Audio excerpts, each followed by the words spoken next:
வணக்கம் ஃப்ரெண்ட்ஸ். சிறகடிக்க ஆசை சீரியல்ல இன்னைய எபிசோட்ல என்ன நடக்குதுன்னு பார்க்கலாம் வாங்க. முத்து மாட்டினதுக்கு காரணம் சிட்டி தான்றத தெரிஞ்சுக்கிற மீனா அத இன்ஸ்பெக்டர் கிட்ட சொல்ல, அவரும் சிட்டிய அவங்க ஆட்களையும் கொத்த அள்ளிட்டு விசாரிக்கிறாரு. அடி தாங்க முடியாம அவங்களும் உண்மையை ஒத்துக்கிறதோட ரோஹிணியையும் கூலா மாட்டி விட்டுடுறாரு சிட்டி. சிட்டியோட ஆளுங்க பக்கம் இன்ஸ்பெக்டர் திரும்பி, டேய் எதுக்குடா அடிக்கிறப்ப முத்துவோட பேரை சொன்னீங்கன்னு கேட்க, அப்பதான் நாங்க மாட்டிக்காம இருப்போம், அதுக்காக தான் அப்படி செஞ்சோங்க சார்னு சொல்றாங்க. நல்லா விவரமா தான்டா இருக்கீங்க அப்படிங்கிற இன்ஸ்பெக்டர் ஒரு கான்ஸ்டபிள் கிட்ட இவங்கள உள்ளர தூக்கி போட்டுட்டு அந்த முத்துவை வெளியே கூட்டிட்டு வாங்கங்கிறாரு. போடா, போங்கடா, போங்க போங்க அப்படின்னு சிட்டியையும் அவங்க ஆட்களையும் மொத்தமா தள்ளிட்டு போறாங்க உள்ளர. காசிநாதன், நீங்க ஒரு லேடி கான்ஸ்டபிளோட போய் அந்த ரோகிணிங்கிறவங்கள கூட்டிட்டு வாங்க அப்படின்னு இன்ஸ்பெக்டர் சொல்ல, ஓகேன்னு ஓடுறாரு காசிநாதன். கான்ஸ்டபிள் செல்ல திறந்து விட வெளியே வர்ற முத்து சிட்டிவை பார்த்துட்டு, அடங்க மாட்டல்ல, ஏன்டா டேய் ஜெயிலுக்கு போகணும்னு வேண்டிக்க வெளியில வந்த அப்படின்னு அடிக்குரல்ல உரிமிட்டு அங்கிருந்து வர்றாரு. சிட்டி மறிச்சிட்டு நிக்க புடனியோட ஒண்ணு வச்சு, போடா உள்ளர, போடா போ, போடா உள்ளர போ அப்படின்னு ஆட்டுங்களை ஏத்துற மாதிரி உள்ளர தள்ளிவிட்டு கதவை லாக் பண்றாரு போலீஸ்காரர். மீனாவும் முத்துவும் இன்ஸ்பெக்டர் கிட்ட வர்றாங்க. ரொம்ப நன்றிங்க சார் அப்படின்னு மீனா கையெடுத்து கும்பிட, உங்க ஃபேமிலி ஆள்னு தானே சொன்னீங்க, நீங்க கூட போங்க, விஷயத்த சொல்லி விசாரிக்கணும்னு வர சொல்லுங்க, உங்க புருஷன் இங்கேயே இருக்கட்டும், பிரச்சனை இல்ல, நான் விசாரிச்சுட்டு அனுப்பிச்சிடுறேன், நீ அங்க உட்காருப்பா அப்படிங்கிறாரு இன்ஸ்பெக்டர். மீனாவுக்கு கொஞ்சம் கலக்கமா இருந்தாலும் வேற வழி இல்லாம சரிங்க சார்னு கிளம்புறாங்க.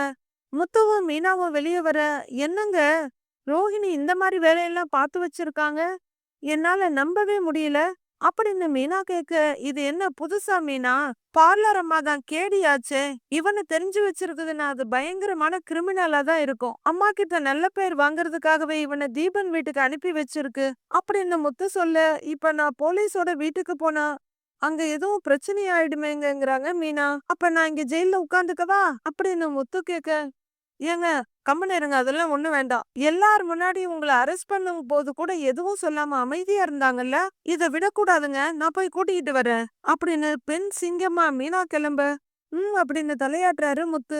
அவரு இன்ஸ்பெக்டரோட ரூமுக்கு வெளியே இருக்க பெஞ்சில உட்கார்றாரு. காட்டுல இருந்து தப்பிச்சு வந்த கரடி மாதிரி சிட்டி அங்க உள்ளர நின்னு இவரையே பாத்துக்கிட்டு இருக்காரு. முத்துவும் அவருதான் முறைச்சிட்டு நிக்கிறாரு. மீனா அதே கோவத்தோட வண்டியை ஓட்டிக்கிட்டு வீட்டுக்கு வந்துடுறாங்க. வேகமா வீட்டுக்குள்ள செருப்ப டக்குன்னு உதறவங்க ரூம் கதவை ரோகிணி ரோகிணின்னு கூப்பிட்டுக்கிட்டு தட்டுறாங்க. வெளியே வாங்க அப்படின்னு அவங்க வேகமா தட்டிட்டு இந்த பக்கமா வந்துட சத்தம் கேட்டு ஒரு சைட்ல இருந்த அண்ணாமலை, இன்னொரு பக்கம் இந்த விஜயா, ரோகிணி, ரவி, ஸ்ருதின்னு எல்லாரும் வர்றாங்க.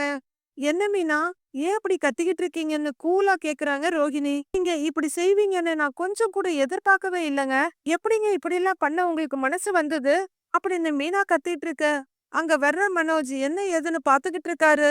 குடும்பத்துக்குள்ளேயே இருந்துகிட்டு இப்படி முதுகுல குத்திட்டீங்களேங்க அப்படின்னு மீனா கத்திக்கிட்டு இருக்க, மத்தவங்க எல்லாம் அமைதியா பாத்துட்டு இருக்க, என்ன நீ அவளை பத்தி நீ என்னென்னமோ பேசிக்கிட்டு இருக்கிற அப்படின்னு மனோஜ் கேட்க, குடும்பத்துல ஒருத்தங்கிறதுனாலதான் பொறுமையா பேசிக்கிட்டு இருக்கிறேன், இதே வெளியே யாராவது பண்ணி இருந்தா நான் பேசுற விதமே வேற மாதிரி இருக்கும் அப்படின்னு மீனா கத்த, இங்க பாருங்க மீனா, என்ன விஷயம்னு சொல்லாம நீங்களே கத்திக்கிட்டு இருந்தா என்ன அர்த்தம் அப்படின்னு ரோகிணி கேட்க, எதுவும் தெரியாத மாதிரி நடிக்காதீங்க, அவரை அரெஸ்ட் பண்ணி கூட்டிட்டு போகும்போது கூட உங்களுக்கு உண்மையை சொல்லணும்னு தோணலல்ல அப்படின்னு மீனா கேட்க, ஏன் எதுக்காக இவ என்ன செஞ்சா, என்ன சொல்லணும் அப்படிங்கிற மாதிரி விஜயா, அண்ணாமலை, மத்த எல்லாரும் பாக்குறாங்க.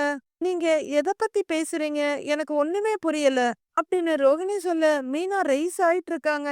என்ன நீ உன் புருஷன் மாதிரியே ரவுடித்தனம் பண்ணிட்டு இருக்கியா அப்படின்னு மனோஜ் கேட்க, வேண்டாம் அப்படின்னு மீனா ஒரு விரல நீட்ட, உண்மையிலேயே பயந்துடுறாரு மனோஜ். விஜயாவும் என்னடி இது அப்படின்னு பாத்துட்டு இருக்க, ஏன் புருஷன் ரவுடி இல்ல, உங்க பொண்டாட்டி தான் அந்த மாதிரி ஒரு வேலையை பண்ணி இருக்காங்க அப்படின்னு மீனா சொல்லிட்டு இருக்க, என்னங்க இவ நடு வீட்டுல நின்னுகிட்டு என்னென்னமோ கத்திக்கிட்டு இருக்கிறா அப்படின்னு விஜயா அண்ணாமலை கிட்ட கேட்க, அவரு இரு என்னன்னு கேட்கலான்னு சொல்லிட்டு இருக்கவே, நான் ஒன்னும் கத்தல அத்த, என் ஆதங்கத்தை சொல்றேன், என் புருஷனை அரெஸ்ட் பண்ணி கூட்டிட்டு போகும்போது என் மனசோட வலி என்னன்னு எனக்கு மட்டும்தான் தெரியும் அப்படின்னு மீனா சொல்ல, மீனா முத்து அவங்கள ஆளுங்களை வச்சு அடிச்சிருக்காரு, அதனால அரெஸ்ட் பண்ணிருக்காங்க, அதுக்கு எதுக்கு என்கிட்ட கத்திக்கிட்டு இருக்கீங்க அப்படின்னு ரொம்பவே நிதானமா கேக்குறாங்க.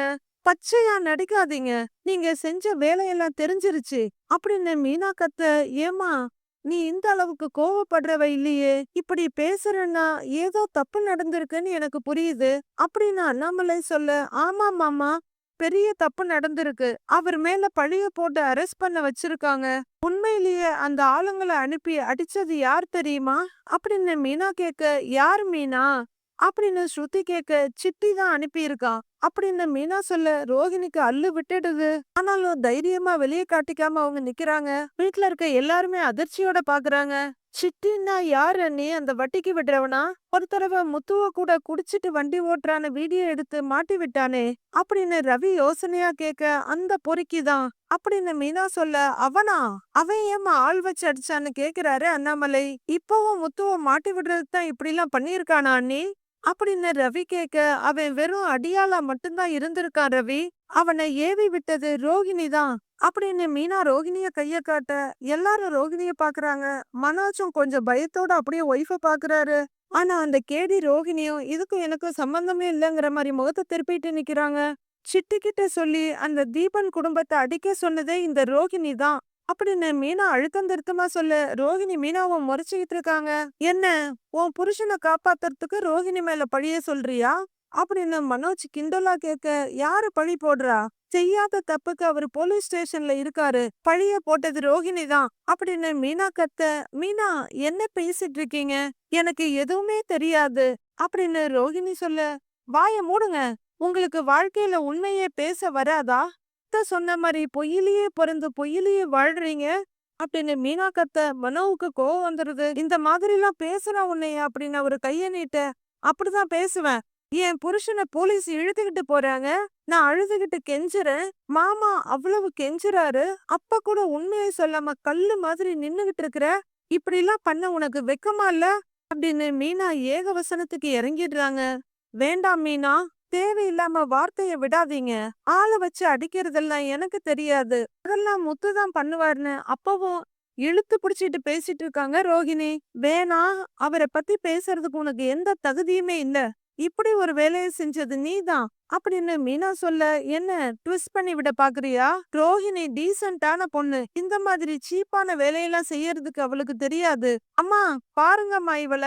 ரோஹிணிய பத்தி என்னென்னமோ பேசிக்கிட்டு இருக்கிறா அப்படின்னு மனோஜ் சொல்ல, ஏண்டி, உன் புருஷன் தானே அங்க போய் பேசிட்டு வந்தான். அவன் தான் ஏதோ பண்ணி இருக்கான். நீ இவள சொல்லிட்டு இருக்க அப்படின்னு மகன் பேச்சுக்கு உடனே வரிஞ்சு கட்டிட்டு வர்றாங்க விஜயா. இவ ஃப்ராடு தான். ஆனா இந்த அளவுக்கு எல்லாமா இவ செய்ய போறா அப்படின்னு விஜயா கேட்க, செஞ்சிருக்காங்க அத்த. அடியாளுங்களை அனுப்பி அங்க இருக்கிறவங்கள அடிக்க சொல்லி இருக்காங்க அப்படின்னு மீனா சொல்ல, அப்படியா அப்படின்ற மாதிரி நம்பாம விஜயா பாத்துட்டு இருக்காங்க. இதெல்லாம் டூ மச் மீனா. எதை வச்சு நான் இப்படி எல்லாம் பண்ணுனேன்னு சொல்றீங்க? உங்ககிட்ட ஏதாவது எவிடன்ஸ் இருக்கா அப்படின்னு ரோஹிணி அதே திமிரோட கேட்டுட்டு இருக்காங்க. கீழ போலீஸ் ஜீப் வந்து நிக்க, அதுல இருந்து 2 லேடி கான்ஸ்டபிள் ஒரு போலீஸ்னு இறங்கி வீட்டுக்குள்ள வர்றாங்க. ஆதாரம் கேட்டீங்கல்ல, இப்ப வருவாங்க. அவங்க சொல்லுவாங்கங்கறாங்க மீனா. மீனா கோவமா அங்க இருந்து ரெடிடேட்டர் நகர்ந்துக்க, எல்லாரும் மீனாவையே பாத்துக்கிட்டு இருக்காங்க. அப்போ உள்ளர வர்ற லேடி கான்ஸ்டபிள், இங்க ரோகிணிங்கிறது யாரு அப்படின்னு கேட்க, மீனா திரும்பி பாக்குறாங்க.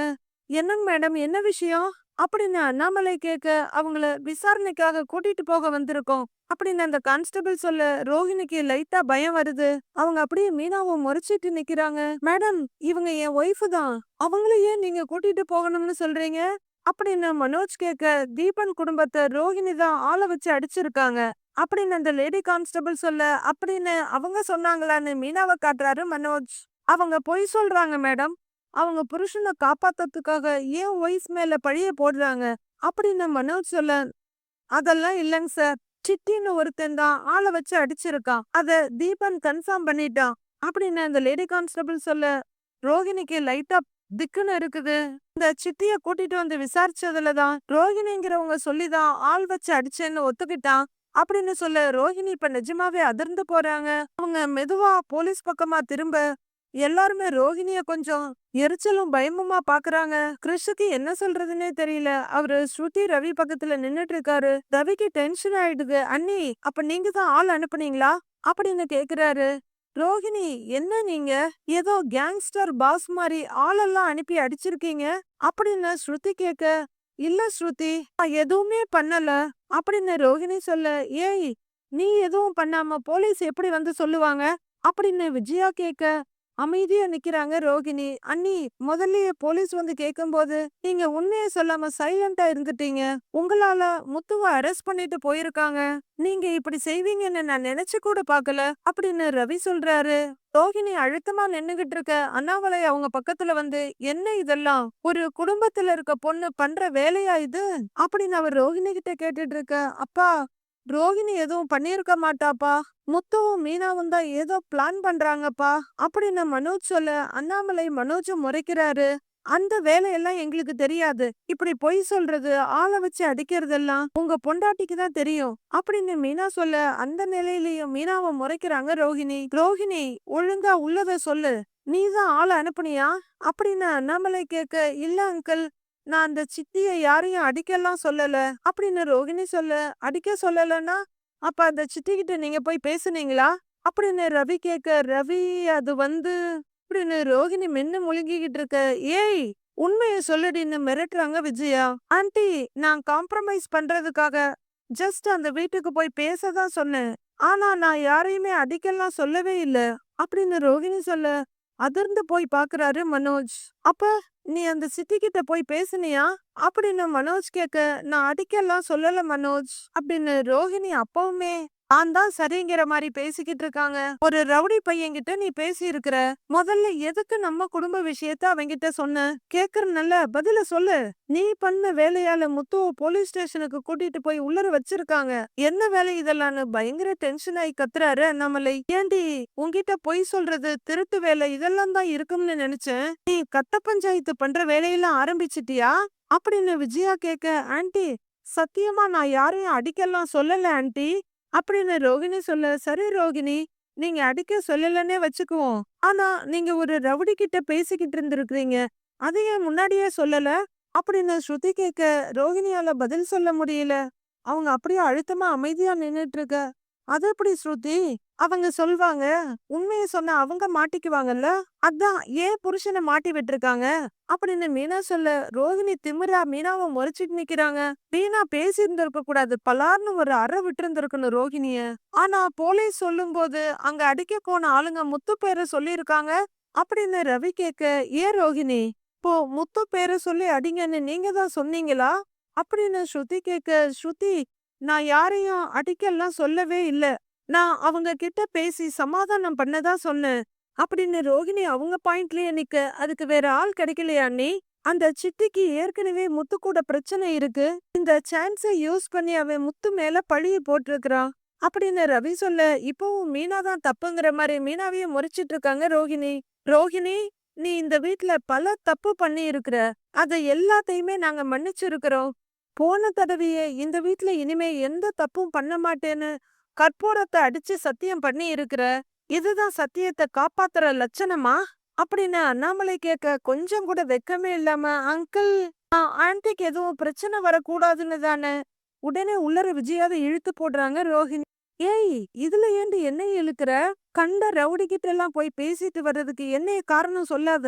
ஏய் மனோஜ், இவ செஞ்ச வேலையெல்லாம் உனக்கு முன்னாடியே தெரியுமான்னு கேக்குறாங்க விஜயா. எனக்கு எதுவும் தெரியாதுமா அப்படின்னு அலறாரு மனோஜ். பாத்தியா, உன்கிட்ட கூட சொல்லல. ஏங்க, இவ இன்னும் பொய் சொல்றத நிறுத்தலங்க அப்படின்னு விஜயா சொல்ல, ரோகிணி ரொம்பவே தைரியமா நிமிந்து, அங்கிள், ஆன்ட்டி என்னைய அந்த குடும்பத்துக்கு 10 லட்சம் ரூபாய் கொடுக்க சொன்னாங்க. நான் என்ன பண்ண முடியும் அங்கிள்? நான் எப்படி அந்த பணத்தை கொடுப்பேன்? சரி, எப்படியாவது இந்த பிரச்சனையை சரி பண்ணலான்னு நினைச்சுதான் அந்த சித்தி கிட்ட சொல்லி இத சால்வ் பண்ண நினைச்சேன். ஆனா அவன் ஆளெல்லாம் அனுப்பி அடிப்பான்னு எனக்கு தெரியாது அப்படின்னு ரோஹிணி சொல்ல, இந்த நியாயமெல்லாம் இருக்கட்டும். ஆனா முத்துவ போலீஸ் ஸ்டேஷனுக்கு கூட்டிட்டு போகும்போது நீ இந்த உண்மையெல்லாம் சொல்லி இருக்கணும்ல, அப்ப ஏன் வாயை மூடிக்கிட்டு நின்ன அப்படின்னு அண்ணாமலை கேட்க, வாயில கொழுக்கட்டை இருக்க மாதிரி மூடிக்கிட்டு இருக்காங்க ரோஹிணி. மனோஜ் மட்டும் இல்ல, கிருஷ்ணுமே கொஞ்சம் பயத்தோடு தான் அவங்க அம்மாவை பாத்துக்கிட்டு இருக்காரு. சார், உங்களுக்குள்ளேயே பேசிக்கிட்டு இருந்தா எப்படி? நாங்க அவங்கள விசாரணைக்கு கூட்டிகிட்டு போகணும் அப்படின்னு லேடி கான்ஸ்டபிள் முன்னாடி வந்து சொல்ல, மேடம், என் ஒய்ஃப் பேசதான் சொல்லி இருக்கா, யாரையும் அடிக்கலாம் சொல்லல அப்படின்னு மனோஜ் சொல்ல, அதெல்லாம் ஸ்டேஷன்ல வந்து பேசிக்கோங்க. இப்ப நாங்க இவங்கள விசாரணைக்கு கூட்டிட்டு போகணும் அப்படின்னு அந்த லேடி கான்ஸ்டபிள் சொல்ல, மேடம், வீட்டுக்கு வந்த மருமகளை போலீஸ் வந்து கூட்டிட்டு போச்சுன்னு எல்லாரும் ரொம்ப கேவலமா பேசுவாங்க. எங்க வீட்டுக்கு தான் அவமானம் அப்படின்னு அண்ணாமலை சொல்ல, அத அவங்க தப்பு பண்றதுக்கு முன்னாடி யோசிச்சிருக்கணும் சார் அப்படின்னு அந்த கான்ஸ்டபிள் சொல்ல, இவள கூட்டிட்டு போகட்டும் விடுங்கங்க அப்படின்னு விஜயா ரொம்பவே அசால்ட்டா சொல்ல, வாய மூடிக்கிட்டு சும்மா இருக்கியாங்கிறாரு அண்ணாமலை. ஏய் வா, ஏய் வா அப்படின்னு லேடி கான்ஸ்டபிள் கூப்பிட்டுட்டு இருக்க, உன்னை நான் அப்புறமா பேசிக்கிறேங்கிற அண்ணாமலை இந்த பக்கம் திரும்புறாரு. ரோகிணி அப்படியே ஸ்டெப்பா பின்னாடி போறாங்க. மேடம் மேடம் ப்ளீஸ் மேடம், எனக்கு எதுவுமே தெரியாதுங்க மேடம், ப்ளீஸ் மேடம் அப்படின்னு ரோகிணி சொல்ல, அதுதான் நீயே ரவுடி கிட்ட பேசுனேன்னு ஒத்துக்கிட்டல்ல, அப்புறம் என்ன? அடம் பிடிக்காம ஒழுங்கா வந்துரு வாமா அப்படின்னு அவங்க கூப்பிட, வரமாட்டேன், என்னைய கூட்டிட்டு போக வேணான்னு சொல்லு மனோஜ், மனோஜ் சொல்லு மனோஜ் அவங்க கிட்ட ப்ளீஸ் மனோஜ் அப்படின்னு மனோஜுக்கு பின்னாடி போய் ஒளிஞ்சுக்கிறாங்க ரோகிணி. மேடம் நான் லாயர் கிட்ட பேசுறேன் அப்படின்னு மனோஜ் முன்னாடி வந்து நின்னு சொல்ல, அதெல்லாம் அப்புறம் பேசிக்கோங்க, இப்ப இவங்கள விசாரணைக்கு கூட்டிட்டு போய் தான் ஆகணும், வரலன்னா அரெஸ்ட் பண்ணி தான் இவங்கள கூட்டிக்கிட்டு போவோம் அப்படின்னு கான்ஸ்டபிள் சொல்ல ரோஹிணி பயப்படுறாங்க. வாமா அப்படின்னு கூப்பிட, madam madam please madam, madam please அப்படின்னு ரோஹிணி கெஞ்சிக்கிட்டு இருக்க, ஒரு கைய புடிச்சு கான்ஸ்டபிள் இழுக்கிறாங்க, இன்னொரு கைய மனோஜ் புடிச்சு இழுத்துக்கிட்டு இருக்காரு. ஆண்டி ஆண்டி போகாதீங்க ஆண்டி, ஆண்டி போகாதீங்க ஆண்டி, இங்கேயே இருங்க, நீங்க எங்கேயும் போகாதீங்க அப்படின்னு கிறிஷ் வந்து இன்னொரு கைய புடிச்சு இழுத்துக்கிட்டு இருக்காரு. அந்த நேரத்துல கூட ஆன்டிங்கிறத மெயின்டைன் பண்றாரு பாருங்க. ஐயோ சாமி, ரோகிணிய மிஞ்சிருவாரு இந்த கிறிஷ். அட இவ என்ன, யார போலீஸ் கூட்டிட்டு போனாலும் கட்டுப்புடிச்சு அழுதுட்டு இருக்கிறான் அப்படின்னு விஜயா சொல்ல, கிறிஷ் கிறிஷ் நீ வா அப்படின்னு மீனா கிறிஷ இழுத்துக்கிறாங்க. ஆனா ரோகிணி கிறிஷ துளி கூட சட்டை பண்ணல. மனோஜ் மனோஜ் என்னைய கூட்டிட்டு போக வேணாம் நீ சொல்லு மனோஜ், மனோஜ் ப்ளீஸ் மனோஜ் அப்படின்னு ரோஹிணி முரண்டு புடிச்சிட்டு இருக்க, வாமா அப்படின்னு ஒரு பக்கம் புடிச்சு இழுத்துட்டு இருக்காங்க. இப்போ கிறிஷ் விட்ட கைய மனோஜ் புடிச்சிட்டு இருக்கிறாரு. விசாரணைக்காக தானே கூப்பிடுறாங்க, நீ போய்தான் ஆகணுங்கிறாரு அண்ணாமலை. அண்ணி நீங்க அந்த சிட்டிய பார்த்து பேசி இருக்க கூடாது, இப்ப அவன் உங்களை மாட்டி விட்டுட்டான், முதல்ல நீங்க அங்க போய் அடிக்க சொல்லலன்னு சொல்லுங்க அப்படின்னு ரவி சொல்ல, ரோஹிணி திமிரிக்கிட்டு இருக்காங்க. ஒரு பக்கம் புடிச்சிருக்க லேடி கான்ஸ்டபிள் வான்னு இழுக்கிறாங்க. மனோஜ் மனோஜ்னு மனோஜ் முகத்தையே பாத்துட்டு இருக்காங்க ரோஹிணி அழுதுகிட்டு. ஆண்டி ஆண்டி அவங்கள கூட்டிட்டு போக வேணாம்னு சொல்லுங்க ஆண்டி, ஆண்டி ஆண்டின்னு மீனா கிட்ட கேட்டுட்டு இருக்க கிறிஷ் நேரா அண்ணாமலை கிட்ட வந்து, தாத்தா அவங்கள கூட்டிட்டு போக வேணாம்னு சொல்லுங்க தாத்தா அப்படின்னு ரோஹிணி எப்படியாவது காப்பாத்திடணும்னு துடியா துடிக்கிறாரு கிறிஷ். மனோஜ் நீ எப்படியாவது சொல்லு மனோஜ், வேண்டான்னு சொல்லு மனோஜ் அப்படின்னு சொல்லிட்டு இருக்கப்பவே, பாமா அப்படின்னு கைய ஒரு முறுக்கு முறுக்கி இழுத்துட்டு போறாங்க கான்ஸ்டபிள். கிரிஷ் கிரிஷ் இங்க வா அப்படின்னு தன்னை டிஃபெண்ட் பண்ணிக்க கிரிஷ கூப்பிடுறாங்க ரோகிணி. மனோஜ் மனோஜ்னு அவங்க கூப்பிட, டேய் நீயும் கூட போடா அப்படின்னு அண்ணாமலை சொல்ல, அவன் எங்க போகணும், நீ எங்கேயும் போகாதடா அப்படின்னு விஜயா சொல்ல, பயங்கர கோவத்துல இருக்க அண்ணாமலை, உன்னைய பேச வேணாம்னு சொன்னேன் அப்படின்னு கத்துறவரு மனோஜ் கிட்ட திரும்பி, கூட போயிட்டு வாடா அப்படின்னு கத்த, விசாரணைக்கு அவளை மட்டும் தானேப்பா கூப்பிட்டாங்க அப்படின்னு மனோஜ் சொல்ல, மனோஜ் உங்க ஒய்ஃப தானே கூட்டிட்டு போறாங்க, நீங்க என்ன இப்படி பேசுறீங்கன்னு கேக்குறாங்க ஸ்ருதி. ஏய் எதுவும் பண்ண மாட்டாங்கடா போடா போடா அப்படின்னு மனோஜ புடிச்சு வெளியே தள்ளுறாரு ரவி. என்ன விடுங்க என்ன விடுங்கன்னு ரோகிணி கத்திக்கிட்டே வர, மேடம் மேடம் ப்ளீஸ் மேடம் விடுங்க மேடம் மேடம் அப்படின்னு மனோஜும் பின்னாடியே வர, மீனா அவங்க வண்டி கிட்ட போறாங்க. மனோஜ் அப்படின்னு ரோஹிணி கதறிக்கிட்டு இருக்க, மேடம் மேடம் சொன்னா கேளுங்க மேடம், வேண்டாம் மேடம் அவளை விட்டுருங்க மேடம் அப்படின்னு மனோஜ் கெஞ்சிட்டு இருக்க, ஏன்பா வண்டி எடுங்கிறாங்க அந்த கான்ஸ்டபிள். வண்டி கிளம்பிட, ரோகிணி ரோகிணி பயப்படாத நான் ஸ்டேஷனுக்கு வரேன் அப்படின்னு சொல்லிட்டு மனோஜ் அங்கேயே நின்னுட்டு இருக்க, டேய் மனோஜ் நீயும் ஸ்டேஷனுக்கு போடான அங்க வந்து நின்னு ரவி சொல்றாரு. சரி அப்படின்னு வீராவேசமா நடந்து போறாரு மனோஜ். கிரிஷ் கண்ண கசக்கிக்கிட்டு நிக்க மீனா வண்டி எடுத்துட்டு கிளம்பிடுறாங்க.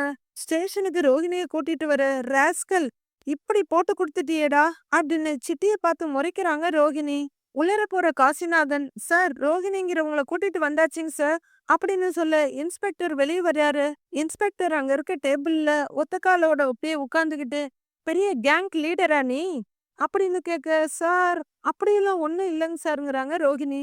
ஆளை வச்சு ஒரு குடும்பத்தையே அடிச்சிருக்கிற, ஒரு குடும்ப பொண்ணு செய்யற காரியமா இது அப்படின்னு இன்ஸ்பெக்டர் கேட்டுட்டு இருக்க, மீனாவும் உள்ளர வர்றாங்க. இல்ல சார் நான் எதுவுமே அப்படின்னு ரோஹிணி சொல்லிக்கிட்டு இருக்க, நீ எதுவுமே சொல்ல வேண்டாம் எல்லாத்தையும் அவனே சொல்லிட்டான், அந்த தீபன்கிற பையன்கிட்ட போன் பண்ணி விசாரிச்சோம், இவனுங்க தான் அடிச்சிருக்கானுங்க, சிட்டிங்கிறவன் அனுப்பி இருக்கான்னு தெரிஞ்சிருச்சு, இந்த சிட்டியையும் விசாரிச்சதுல நீதான் அடிக்க சொல்லியிருக்கன்னு தெரிஞ்சிருச்சு அப்படின்னு இன்ஸ்பெக்டர் சொல்லிட்டு இருக்க. ரோகிணி முடிஞ்சா சிட்டியை எரிக்கிற அளவுக்கு முறைச்சுக்கிட்டு இருக்காங்க. பார்லர் அம்மா அப்படின்னு முத்து கூப்பிட டக்குன்னு திரும்புறாங்க. உன்னைய என்னமோன்னு நினைச்ச, பயங்கரமான டானா வருவ போல நீ அப்படின்னு முத்து சொல்ல, ஏய் அமைதியா இரு நீன்னு இன்ஸ்பெக்டர் சொல்றாரு. சார், நான் யாரையுமே அடிக்கவே சொல்லலங்க சார் அப்படின்னு ரோகிணி சொல்ல, இவனை உனக்கு தெரியுமில்ல அப்படின்னு இன்ஸ்பெக்டர் கேட்க, தெரியும் சார்ங்கிறாங்க ரோகிணி. இவனே ஒரு அக்யூஸ்டு, பிட் பாக்கெட் அடிச்சுட்டு தெரிஞ்சவன். இன்னைக்கு ஃபைனான்ஸ் கம்பெனி வச்சு அவனோட திருட்டு வேலையும் வட்டிக்கு விடுற வேலையும் செஞ்சுக்கிட்டு இருக்கிற அவன், இவன் கூட பழக்கம் வச்சிருக்க, உன்னை எப்படி நல்லவன்னு நம்புறதுன்னு இன்ஸ்பெக்டர் கேக்குறாரு. ஐயோ சார் சார் சார், நான் அவன்கிட்ட கடன் மட்டும்தாங்க சார் வாங்கியிருக்கேன். மத்தபடி எனக்கும் அவனுக்கும் எந்த சம்பந்தமும் இல்லைங்க சார் அப்படின்னு ரோகிணி சொல்லிட்டு இருக்க. அங்க மனோஜ் ஓடி வந்து நிக்கிறாரு. நீ கடன் வாங்கினா வட்டி கட்டுற வேலையை மட்டும் பார்க்கணும், அதை விட்டுட்டு கூலிப்படையை ஏவி விடுற மாதிரி இவனை ஏவி விட்டுருக்கிற.